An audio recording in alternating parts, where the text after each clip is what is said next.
6 Cities, Richard Southern joins us. Richard, a big money-losing Monday for stocks on news that the U.S. may block Chinese firms from investing in American technology companies. Yeah, Wall Street Journal with a report on that this morning, Francis. The Trump administration refuting that report, but Wall Street and indeed Bay Street have been very concerned as of late about the trade issue, not so much with Canada, but between the U.S. and China. So the Dow falling more than 300 points today on this concern.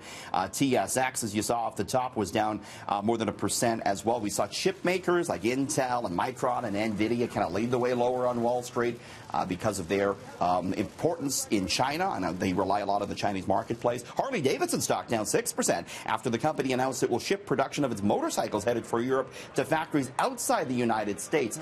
Very much a situation of Trump's trade tariffs backfiring. So it was indeed a money-losing Monday, Francis.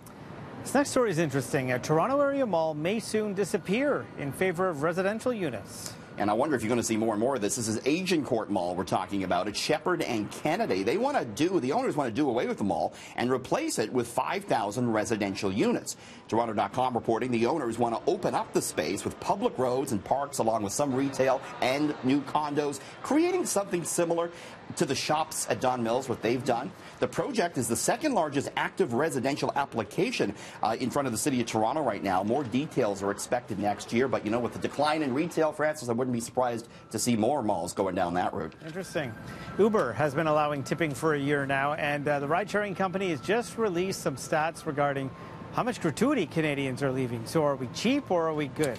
I think overall we're good. $25 million, Francis, is the amount that Canadians have all told tipped their Uber drivers over the past year. $25 million.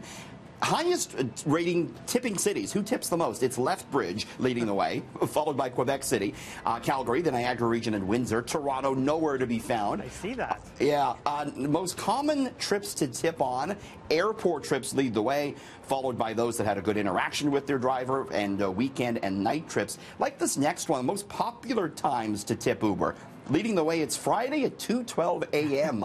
When you're coming home from the bar, you're feeling and you don't extra. know how much you're tipping?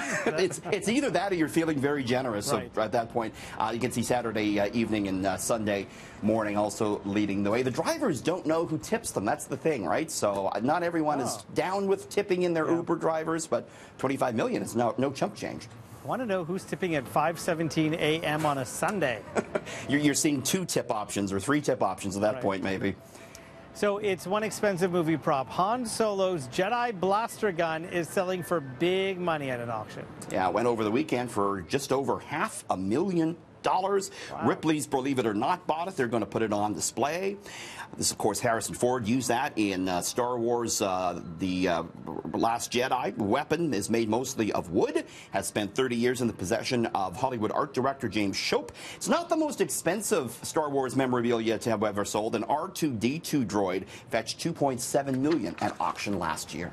Very cool. So now that the cannabis legalization bill has passed, established companies are starting to market their products directly to pot users. And you're going to show us one O. Henry bar that has everyone talking.